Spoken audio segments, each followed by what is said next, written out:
Welcome back. On the bench, we have a early era JCM2000 dual super lead Marshall. Very cool amp. This one I have had for quite a while. Belonged to a friend, made its way to me. Kind of a long story. But the important thing is this is a great amp. With one exception that you probably have heard about if you know anything about these. They had a manufacturing defect where the circuit board would become conductive. This led to what is known as the bias drift issue, where basically the power tubes would have their bias drift out of control, kill tubes. No fix for it. New circuit board. So that's no real problem other than Marshall should have addressed this from the start, done a recall on these amps. It's also affected some TSLs, triple super leads from the same era. But then those boards cost a couple $100. And they decided to stop manufacturing them a couple years ago. So what's the solution? Well, there's a lot of people out there that offer mods, little kits. They require you to drill through the fiberglass of the circuit board. You basically have to ream out one of the tube socket pins, disconnect it, and then reconnect it to a different part on the board. However, there's a better solution. Right here. So these boards come from Brad's Guitar Garage in Australia. There we go. He's got a YouTube channel that is very good, very informative. Does excellent work by all accounts. And he took it upon himself to do the community a service and recreate the DSL boards. And actually make improvements along the way. So I ordered one of these as soon as I could. It's going to go in this amp and should be pretty quick. I think we basically just need to swap out the old one and connect all of the Molex connectors. Or, you know, maybe these aren't technically Molex, but all of the quick connects. And fire this thing up. Yeah, let's open it up. See what's involved, but I believe this will be a pretty quick swap, and then we can test it out, check the bias, go from there.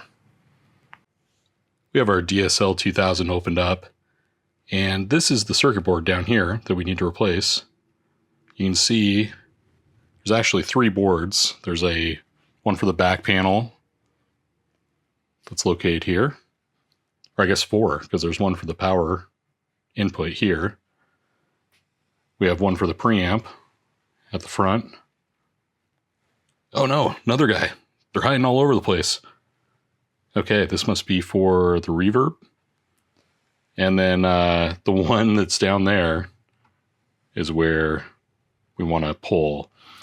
So this is really just going to be a matter of labeling all of our connectors as we pull them off. I'm going to use painter's tape. You can see like this guy's Con 2. So I'm going to put some painter's tape on that and write Con 2 or 2. This guy is, what is that, W1? Okay, so we'll do that.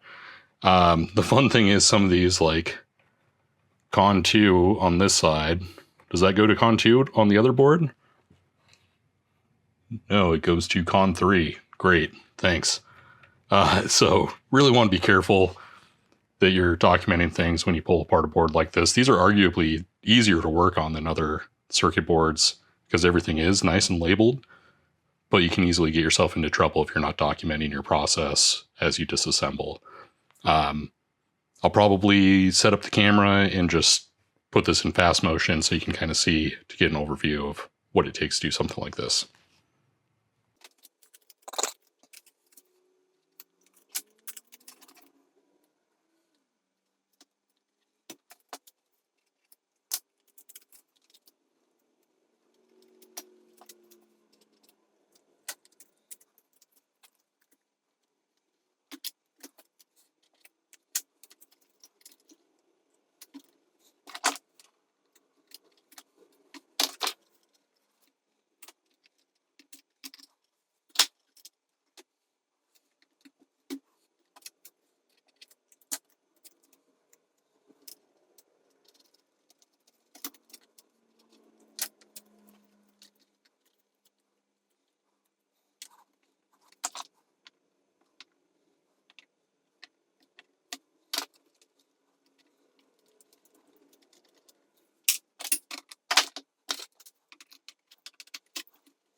So you may have noticed, it may have been hard to see with the faster pace on this, but I didn't label all these because some of these are, this one can barely go anywhere except for right there, and it's the specific type of connector.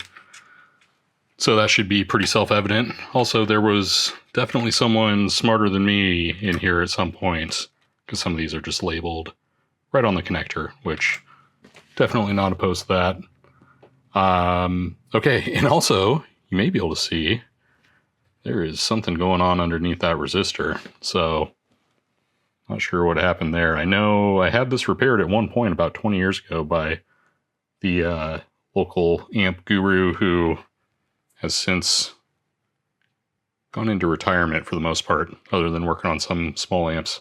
So I don't know what he caught in there or if that has anything to do with something he repaired a long time ago when I was a young guy. But yeah, either way, we're going to pull this board. I believe we can just pull all these screws and get this removed from this backside. I'll report back if that's not the case. Otherwise, we'll just pull this out of here and put the new guy in.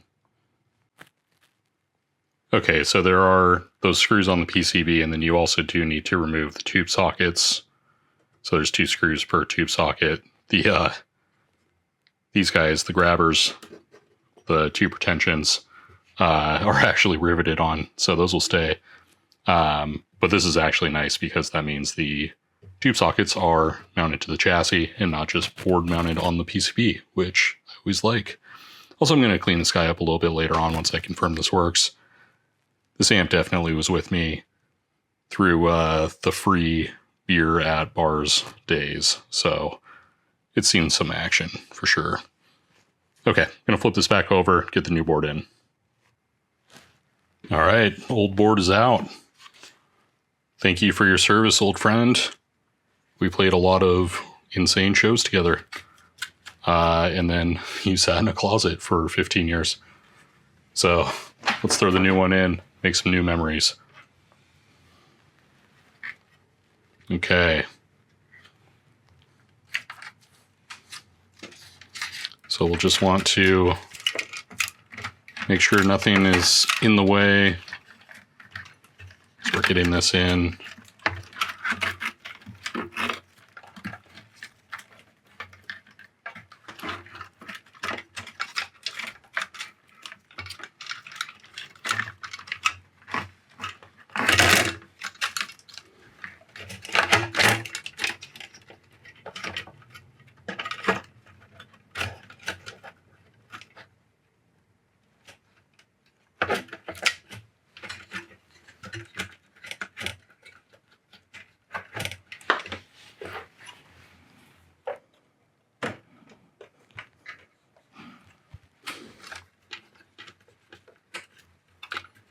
All right, there we go.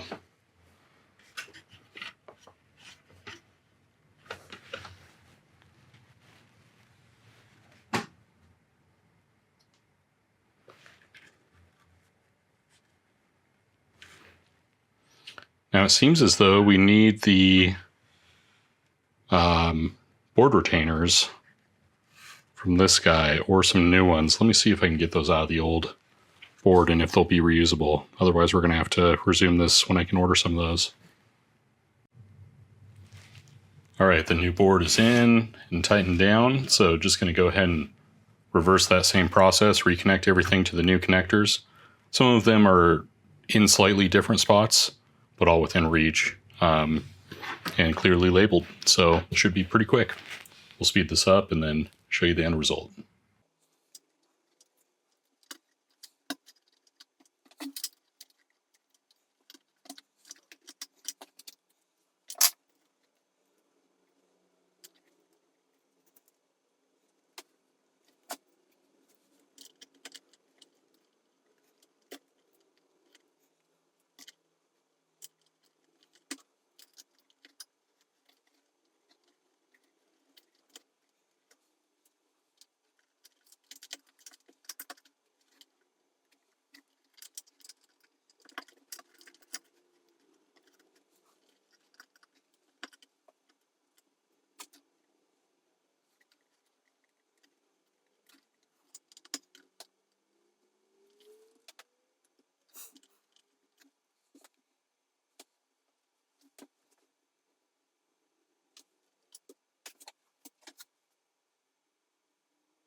Okay, so that should be everything hooked up. I'm going to flip this thing over, throw some tubes in, power it up on the current limiter, and see how the bias sits. All right, no, absolutely no idea on these tubes. These are like original Marshall ECC83s. I don't know if I ever changed the tubes in this thing. I was young and had zero money, except for beer and rent, when I was playing this amp. So we're going to fire this thing up and just see what it does. I'm on the current limiter here at first, hooked up to the dummy load. We'll see what happens. There's a chance I'm going to have to throw a test set of tubes in here before we see anything real.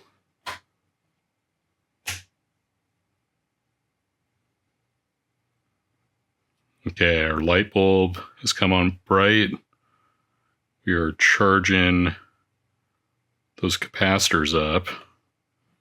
Let's see if we get any current through these tubes. We'll see this number come up here and this number as they start to warm up.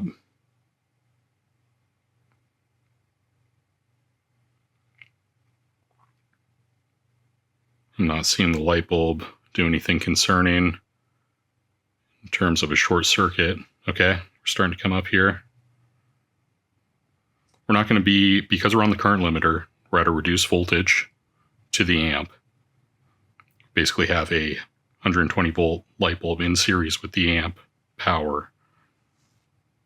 So these aren't going to be real values. We're not going to hit the EL34 12 to 18 watts. It's going to be something very low. But this looks promising.